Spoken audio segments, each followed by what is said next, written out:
السلام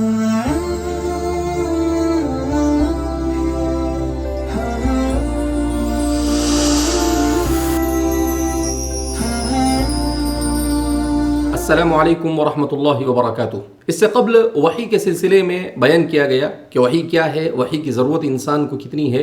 نبی کریم صلی اللہ علیہ وسلم پر وحی 6 طریقے سے نازل ہوتی ہے، اس کو بیان کیا گیا۔ اب یہ بیان کیا جا رہا ہے کہ وحی پر عصر حاضر میں جو اعتراضات کیے جاتے ہیں، سائنٹیفک اعتبار سے جو لوگ سوچتے ہیں وہ وحی پر اعتراض کرتے ہیں۔ تو اس سلسلے میں مسلمانوں کو سب سے پہلے اس بات کو سمجھ لینا چاہیے کہ میرا اور آپ کا ایمان اور یقین ہے کہ اس کائنات کو ایک کریٹر نے، ایک خالق نے پیدا کیا، ہم اس کی مخلوق ہے، کائنات کے ہر ذرے کو اس نے پیدا کیا۔ اللہ نے ہمیں اپنے لیے بنایا، اپنی عبادت کے لیے بنایا، اور اللہ نے کائنات کو ہماری خدمت کے لیے بنایا۔ یہ ایک کانسیپٹ کلیئر ہونا چاہیے مسلمانوں کے نزدیک۔ اس کے باوجود بھی ہم عقلی اعتبار سے وحی کی ضرورت کو ثابت کرنے کی کوشش کرتے ہیں، بلکہ سائنٹیفک اعتبار سے بھی اب اس کا ثبوت گویا کہ قریب انسان کی عقل کے بالکل قریب ہے کہ عقلی اعتبار اور سائنٹیفک اعتبار سے بھی انسان اسے تسلیم کر لے۔ تو دیکھیے، اس سلسلے میں ہم بالکل عقلی اعتبار سے سوچیں تو آپ دیکھتے ہیں کہ ہم اپنے بیٹے کو کہیں پڑھنے کے لیے بھیجتے ہیں، ہم اپنے بیٹے کو یا اپنے خاندان کے کسی آدمی کو، کسی چھوٹے کو یا اپنے خادم کو، کسی کو کہیں پر بھیجتے ہیں تو اس کو ہدایت دیتے ہیں کہ دیکھو یہ چیز ساتھ میں لے کر جاؤ، وہاں پر اس طریقے سے رہنا اور ایسا کرنا ویسا کرنا۔ جب ایک انسان کسی انسان کو کسی مقصد سے کہیں پر بھیجتا ہے، وہ اسے ہدایت دیتا ہے، تو کیا خالق اور مالک نے انسان کو اشرف المخلوقات بنا کر بھیجا؟ وہ بغیر ہدایت اور بغیر کسی رہنمائی کے اس طریقے سے انسان کو ایسے ہی چھوڑ دے گا اندھیرے کے اندر؟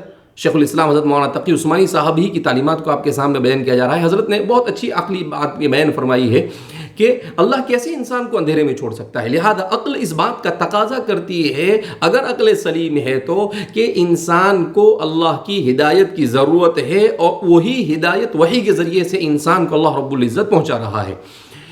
سائنٹیفک اعتبار سے بھی آج وحی کو سمجھنا آسان ہو گیا ہے۔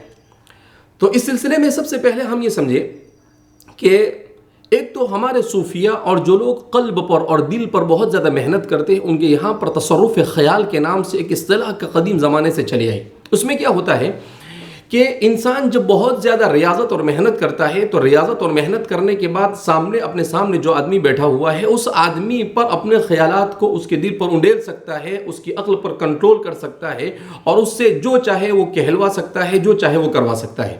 ایک زمانے تک لوگ اس کا مذاق اڑاتے رہے، مگر 18ویں صدی میں یورپ میں سوئٹزرلینڈ میں ایک شخص پیدا ہوئے، فیڈرک۔ انہوں نے، وہ اصل ان کا فیلڈ میڈیسن فیلڈ تھا، میڈیکل فیلڈ کے آدمی تھے وہ، مگر ان کو انٹریسٹ ہوا اس چیز کے اندر میں کہ اینیما، جو جس کے بارے میں بیان کہتے ہیں اینیما میکنیزم، یہ کیا ہوتا ہے؟ تو انہوں نے اس پر سرچ کیا اور وہ اس نتیجے پر پہنچے کہ انسان اگر محنت کرتا ہے، کوشش کرتا ہے، تو کسی دوسرے انسان کے دماغ پر کنٹرول کر سکتا ہے۔ جب اس نے یہ بات پہلے بیان کی 18ویں صدی میں، یعنی آج سے 200 سال پہلے، 250 سال پہلے، تو اس وقت لوگوں نے اس کا مذاق اڑایا۔ مگر پھر انگلینڈ کے اندر ایک سائنٹیفک پیدا ہوئے، اور جن کا نام بیان کیا جاتا ہے جیمس بیان کیا جاتا ہے، تو انہوں نے ہیپنوٹزم کی بنیاد ڈالی۔ تو انہوں نے اس بات کو سائنٹیفک اعتبار سے ثابت کیا کہ ایک انسان کسی دوسرے انسان کے خیالات کے اوپر کنٹرول کر سکتا ہے، اور اپنی مرضی کی بات اس کے دل کے اندر، اس کے دماغ میں ڈال سکتا ہے، اور اپنی مرضی کے مطابق اس کے گھما اور پھرا سکتا ہے۔ آپ اندازہ لگائیں، جب ایک انسان کسی دوسرے انسان کے دل و دماغ پر اس طرح سے کنٹرول کر سکتا ہے، تو اللہ کے لیے ایک انسان کے قلب پر، ایک انسان پر اپنے پیغام اور اپنی وحی کا نازل ہونا کتنا آسان ہے۔ سائنٹیفک اعتبار سے بھی اس بات کا سمجھنا آج ہمارے لیے آسان ہو گیا ہے۔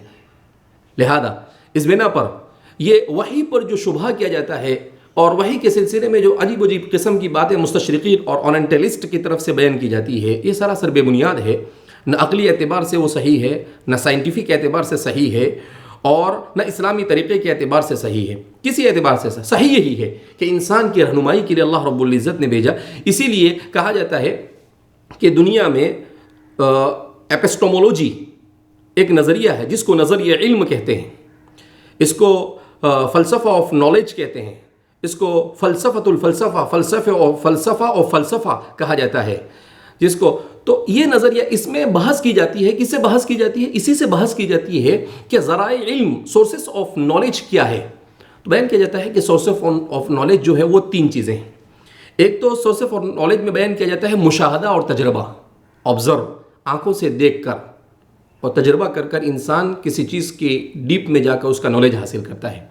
دوسرا اس کا طریقہ کیا ہے کہ استدلال عقلی، اپنے عقلی اعتبار سے سوچ کر انسان کسی چیز کے نتیجے کو اور کسی چیز کی حقیقت کی معرفت حاصل کر سکتا ہے.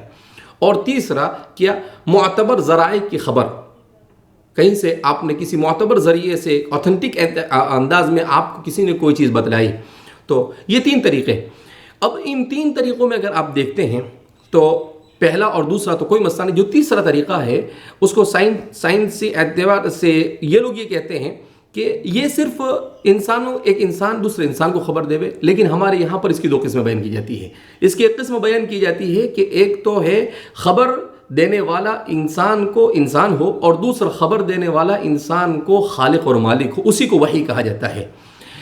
لہذا اگر ہم دیکھیں تو سائنٹیفک اعتبار سے بھی یہ بات ثابت ہو جاتی ہے کہ ایپسٹومولوجی کے اعتبار سے بھی علم کا ایک ذریعہ خبر ہے، اور خبر کی ایک اوتھنٹک قسم یہ وحی ہے. لہذا اس بنا پر کسی اینگل سے اور کسی بھی طریقے سے اور کسی بھی ذریعے سے وحی کا انکار نہیں کیا جا سکتا ہے. وحی انسان کی ایک اٹل ضرورت ہے، انسان کی ایک اہم ترین ضرورت ہے. اللہ رب العزت وحی کی اس حقیقت کو سمجھنے کے بعد ہمارے ایمان میں تازگی پیدا فرمائے، اور اللہ رب العزت وحی سے ہمیں اطمینان نصیب فرمائے، اور علوم وحی سے ہمیں مستفید ہونے کی توفیق مرحمت فرمائے. والسلام علیکم ورحمۃ اللہ وبرکاتہ.